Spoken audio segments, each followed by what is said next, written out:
Salut tout le monde. Donc là je vais faire une petite vidéo de présentation du fonctionnement du multiprise anti-foudre, une vidéo assez rapide je pense normalement. Et je vais aussi en profiter pour tester un nouveau micro que j'ai acheté qui est donc appairé à ma caméra. Donc voici ce nouveau micro qui est tout petit.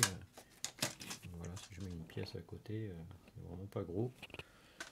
Donc voilà, donc j'espère donc il y a un classique que j'avais pris sur Amazon il y a bien longtemps, qui marche toujours bien. Là c'est la Powerstrip 4 FR. Donc FR, pourquoi FR? Parce qu'en fait c'est bien les prises avec les bitonio qui dépassent et non pas les prises bizarres qu'on trouve dans d'autres pays où il y a des lamelles sur les côtés et qui peuvent du coup faire des inversions de phase et de neutre si on a des appareils un peu sensibles à ça. Voilà, bon bah c'est parti pour le démontage. Alors c'est des vis avec un tournevis plat, mais tournevis plat il a fallu, moi je l'ai percé au milieu pour que ça passe mieux, mais voilà, c'est les vis un peu sécurisées pour éviter que tout le monde trifouille dedans, parce que c'est quand même un peu dangereux malgré tout.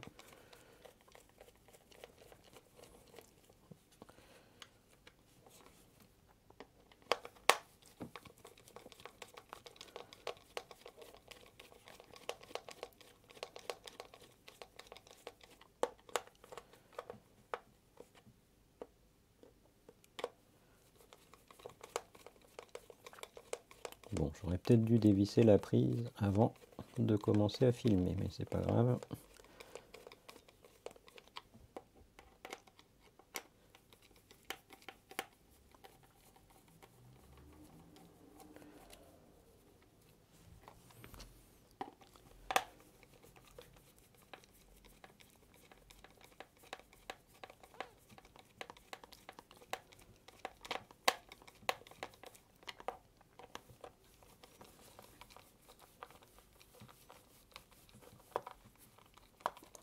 Voilà, ça y est, normalement, non.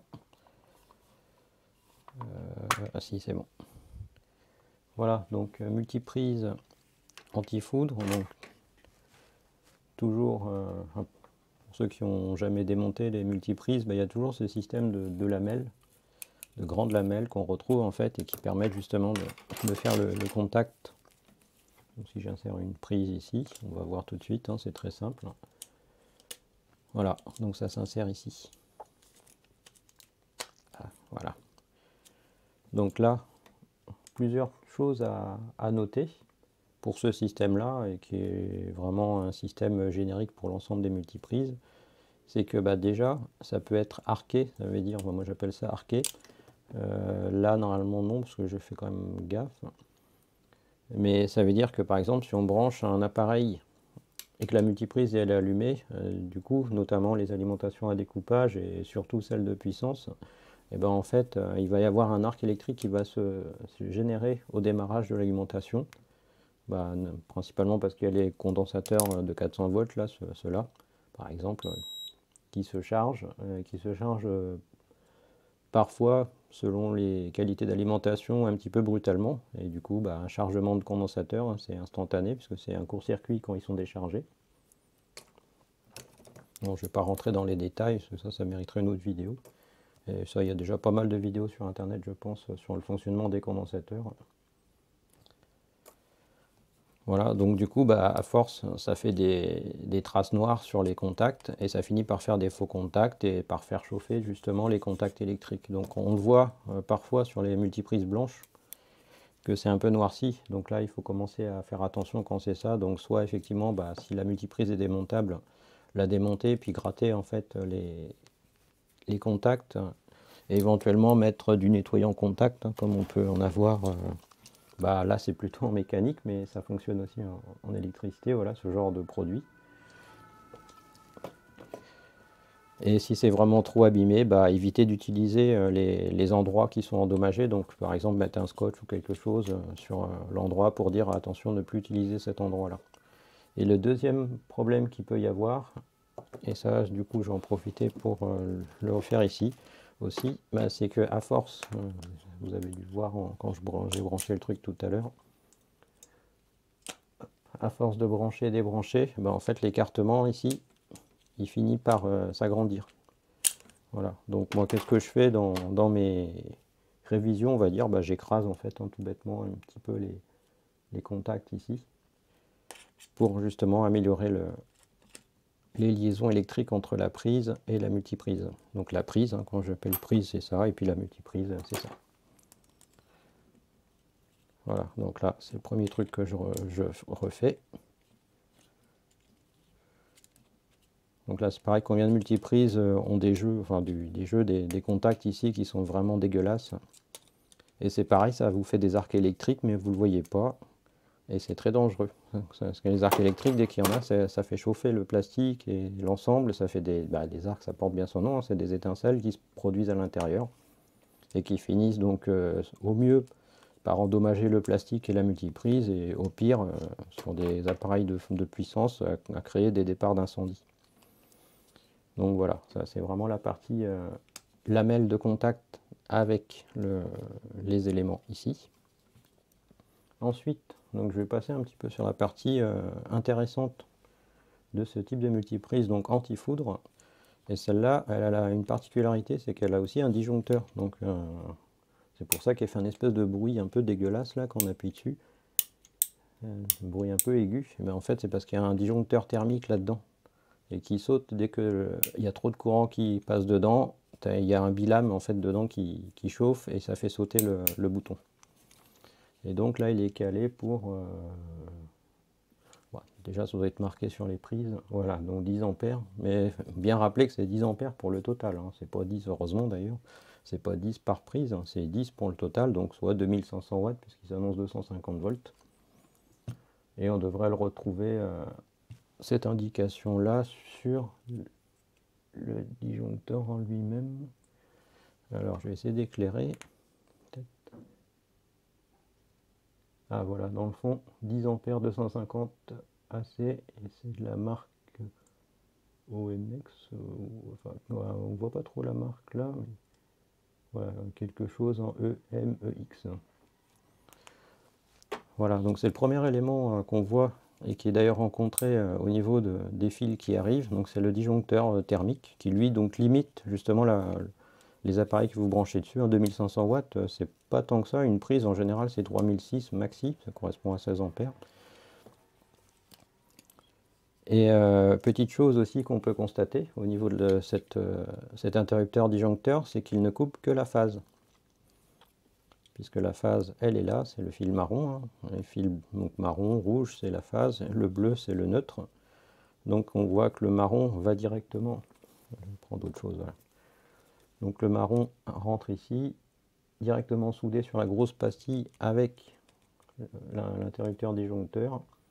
Et ensuite l'interrupteur conduit, quand il est fermé, conduit ici et finit ici, qui est donc le marron, donc pour la sortie vers les lamelles de contact. Et donc le neutre, lui, on voit que les deux sont liés directement ensemble, sans avoir de coupure entre les deux. Donc après, il y a toute l'électronique aussi, il y a la LED, avec la petite résistance qui limite le courant qui va dedans, et puis justement les fameux composants de sécurité qu'on va voir dans quelques instants. Donc voilà, donc attention du coup, avec cette prise là, il n'y a que la phase qui est coupée, la phase elle est toujours à droite, le neutre à gauche. Et si vous avez des inversions au niveau de vos prises murales, je sais, j'en parle en connaissance de cause, et ben vous pouvez avoir des appareils, notamment les alimentations à découpage, qui peuvent tenter de démarrer. Alors là c'est très difficile, et des fois ils démarrent au bout de 2 heures, 3 heures, mais ils démarrent comment? Ils démarrent à travers la terre. Et en fait, bon, je ne vais pas rentrer dans les détails de l'électricité, mais en gros, si la phase n'est pas coupée, il faut savoir que le neutre et la terre en départ... Hop, je vais prendre le tableau. Donc si on prend le poteau électrique, voilà, avec le transfo EDF ici. Donc le poteau électrique, il y a deux fils qui partent en gros. Et du transfo, on a aussi le piquet de terre. Je vais le dessiner comme ça. Voilà, on a le piquet de terre, on a le transfo. Je le dessine très mal, hein, mais bon, c'est pas grave. Et donc on a la phase et le neutre qui s'en vont donc vers la maison, on va dire. Voilà, on va faire une maison. Toc. Et puis là, pareil pour la terre, donc en fait, il va être piqué dans le sol.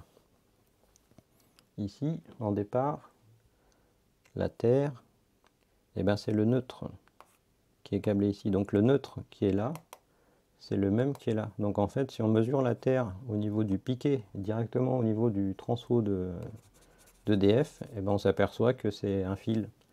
Et après, la terre porte bien son nom, c'est juste la conductivité qu'il y a dans la terre, qui est donc énorme. Et donc, imaginons qu'on a un appareil, quand il coupe la phase, pas de problème, puisqu'on n'a plus rien qui peut démarrer, puisqu'entre le neutre et la terre, c'est en gros le même fil. Donc il ne peut pas y avoir de courant qui circule entre les deux. Par contre, si on a la prise murale qui est inversée, et ben, qu'est-ce qui se passe? Et ben, en fait, on ne coupe pas la phase, mais on coupe le neutre. Et quand on coupe le neutre, la phase, elle est toujours là. Donc certains appareils de très haut rendement de type alimentation à découpage, qui sont câblés à la terre, et ben, en fait, ils vont finir par réussir à démarrer extrêmement lentement en passant par la terre. Ils vont démarrer, mais ils vont démarrer pendant peut-être une seconde, parce que c'est juste le temps où de nouveau ce condensateur-là a pu se charger. Et une fois qu'il est chargé, il va essayer de se décharger pour démarrer la lime, et puis tout va s'écrouler puisqu'il n'y a pas assez d'énergie pour lui. Par contre, vous risquez d'avoir votre différentiel qui va sauter parce qu'on va peut-être dépasser les fameux 30 mA au niveau de votre tableau. Voilà, donc faites très attention à ça. J'ai eu le problème chez moi, donc j'en profite pour faire une parenthèse avec ça. Voilà, donc aux inversions de phase et de neutre, et notamment avec les prises justement qui ne coupent que normalement la phase. Ceux qui coupent la phase et le neutre, comme il y en a quand même beaucoup, et ben là il n'y a pas de problème, c'est les prises multiprises standard en général qui n'ont pas d'antifoudre, elles coupent en général les deux. Mais bon, ça c'est pareil, c'est à vérifier aussi. Donc voilà pour la petite parenthèse électrique. Donc là, on va essayer de s'attarder un peu plus donc, aux fameux disques qui sont là, qui sont les varistors ou MOV, métal oxyde varistor en anglais. Et ces disques-là, en fait, c'est eux qui servent en fait d'écrêteurs. Donc plus il y en a, mieux c'est, puisqu'en fait chaque varistance a une capacité d'absorption qui lui est propre. Et là, en l'occurrence, j'en vois 3 dans la multiprise. Donc ça veut dire qu'en gros, il y a 3 fois la capacité d'une au niveau de l'absorption. Entre chaque, j'arrive pas à savoir ce que c'est. Là, il y a des composants rectangulaires blancs. Je ne sais pas exactement ce qu'ils ont voulu mettre. Et les varistances, est-ce qu'on va voir la référence? J'ai pas l'impression. Alors je vais essayer de passer ça sous microscope. Et je vais diriger la caméra là-bas, on va voir. Ouais, alors sous microscope, on voit là.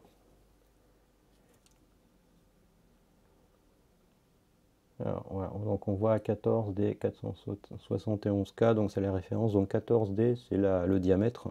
D pour disque en général.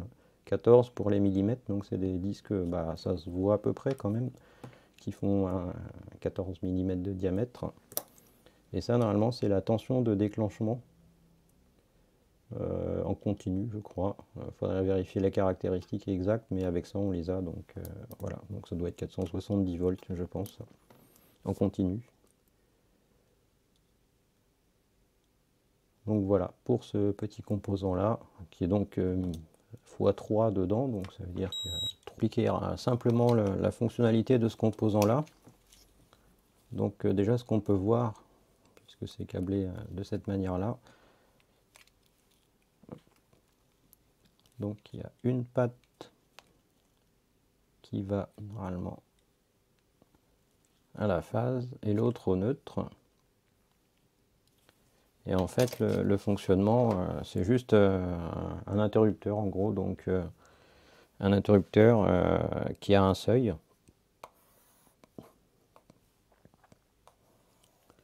Donc en gros, quand on est en dessous de son seuil, il ne se passe rien. Et quand on arrive au seuil, en fait, il se déclenche vraiment instantanément. Il prend tout le courant et il l'absorbe. Donc c'est un gros pic de consommation et c'est comme ça qu'il protège en fait tout ce qui est derrière. Tout ce qui est derrière. En fait, il se met en court-circuit. En gros, on peut comparer ça plus ou moins à un interrupteur. Voilà, donc quand il est en dessous du seuil, l'interrupteur il est ouvert, donc il ne se passe rien. Et dès qu'on atteint le seuil de déclenchement, en gros, il se ferme. Et du coup, il dérive tout le courant dans lui-même. Donc plus il y en a, plus ils peuvent justement dériver de courant. Donc c'est pour ça que là, avec 3, en fait, on a 3 interrupteurs qui sont en parallèle plutôt. Voilà. Donc on a 3 interrupteurs. Du coup, chacun des interrupteurs arrive à dériver plusieurs dizaines sans doute ou centaines d'ampères même. Donc du coup, on arrive à une sécurité quand même assez élevée. Voilà pour schématiser un peu le fonctionnement. Bon, c'est plus compliqué que ça, mais voilà, pour ne pas rentrer dans les détails mathématiques de la chose. En gros, voilà, c'est un composant qui, dépassé un certain seuil de tension, se met en court-circuit, quasiment. Et du coup, c'est comme ça qu'il protège tout le monde qui est derrière. Parce que le courant, il aime bien passer par le chemin le plus court et le plus simple. Comme toujours, c'est un peu un flemmard. Voilà, et puis du coup, ce composant-là, il a un nombre limité d'actions, comme je viens de vous le montrer là. Donc si on lui fait faire beaucoup de ce cycle-là, il va s'user, et un des premiers signes ou symptômes d'usure, c'est sa conductivité interne. Donc là, en fait, on peut mesurer, bon, les 3 étant en parallèle, il y a juste à en mesurer un pour vérifier. Normalement, au repos, ils sont censés être complètement ouverts. Donc là, on prend le multimètre. Alors celui-là, il est hyper sensible au niveau de... Après, c'est normal, mais au niveau des mégaohms, il va jusqu'à 300 mégaohms, si on le voit sur l'écran. Donc c'est pour ça que des fois, même en le bougeant un peu, il chope vraiment des valeurs énormes. D'habitude, c'est plutôt du 20-30 mégaohms. Là, il va très très haut celui-là. Donc je vais en mesurer un. Et voilà, donc en fait, on n'a rien. Donc ça veut dire que la varistance, elle est bonne, puisqu'il n'y a aucune résistance qui est mesurée avec 0 volt. Enfin, avec la tension plutôt du multimètre, parce que comme tous les multimètres, il y a une tension qui est émise pour faire les mesures. Donc le gros orange, il envoie 400 millivolts, on le voit sur le petit orange là. Voilà. D'ailleurs, on a les mégaohms d'entrée de l'autre. Donc on mesure à 2 multimètres que se mesurent l'un à côté de l'autre. Hop. Voilà, donc je pense avoir fait le tour de ce que je voulais vous montrer sur ce type de multiprise. Donc il n'y a rien d'exceptionnel, mais bon, je trouvais ça quand même intéressant. Et puis bon, comme là en ce moment je suis dans ma période à faire des vidéos, et je vous en ai fait une rapide. Voilà, allez, bonne soirée, salut.